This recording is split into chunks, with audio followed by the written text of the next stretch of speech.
Sa ibang balita, sumagot na si Rita Daniela sa isinumiteng counter affidavit ni Archie Alemania para sa reklamong acts of lasciviousness.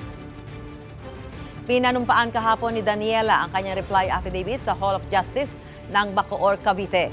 Ipinunto ng aktres ang ilang bahagi ng counter affidavit ni Alemania na anya'y tila pag-amin sa kanyang ginawa. Higit daw kasi sa denial, tila naging affirmation pa ng kanilang reklamo ang inihaing kontra sa laysay ng kampo ni Alemania noong nakaraang linggo.